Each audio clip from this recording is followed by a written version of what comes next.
the Pulsar 200 NS. I had come here with an open mind at the Chakan plant, and I am at the Chakan racetrack right now.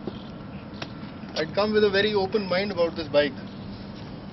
I have ridden all the Pulsars, and used all the Pulsars, seen all the Pulsars, but this one has really taken me by surprise.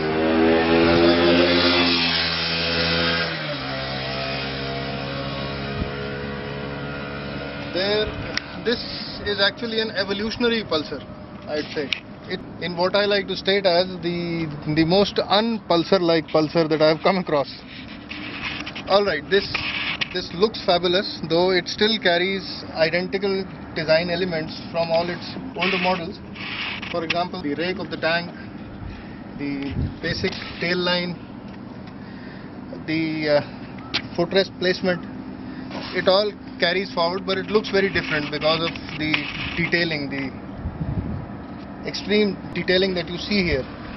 But what attracts me most, because for me motorcycle is a very functional element. It is a very functional machine. So even if it looks good, if it doesn't go good, and if it doesn't remain controlled while it is going good, I think the bike is as good as useless. This one looks good, it goes well, and it is amazingly controlled. Apart from what it looks like, and it looks very new, this is not the kind of bike you've been used to visually. It has a lot of engineering new things in it. For example, this bike has a major improvement in lateral rigidity, which means that when you ride the bike, the frame will not flex. It stays rigid, which shows a lot in the handling of the bike.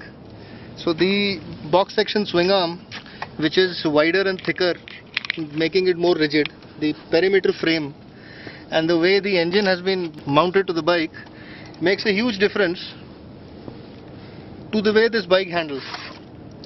Then overall there is a good bit of mass centralization in the bike. This has happened primarily because of two things. The heaviest part of the frame lies here, very close to the engine and the center of gravity of the bike. Conventional exhaust has been dispensed with, and it has been replaced by a small compact unit. This has been made possible because of one other factor, that this engine runs on 3 spark plugs. There's 1 spark plug on this side and 2 on the other side. So this combination of 3 plugs improves the burning efficiency of the fuel. So much so that in this bike the catalytic converter has been fixed inside the header pipe itself. It is so small. It need not be as large as it is normally in other bikes. Apart from that, even though this bike shares its engine bottom end with the KTM 200 Duke, the head of the engine is entirely different. It probably would have been a design nightmare for the engineers, because so many holes have been poked through the engine head, and it is a small head. It is barely a 200cc engine. You have 4 valves poking through. You have 3 holes for the spark plugs. You have so many oil galleries and galleries for the coolant which has to flow through. So I wonder how they have made it. But we have been thrashing these bikes all day on this track, redlining it every time in every gear, all through this. And there has been no problem with the bike at all. There are no engine issues, there are no handling issues, there have been no issues with the gearbox, no missed shifts, no false neutrals, nothing of the sort.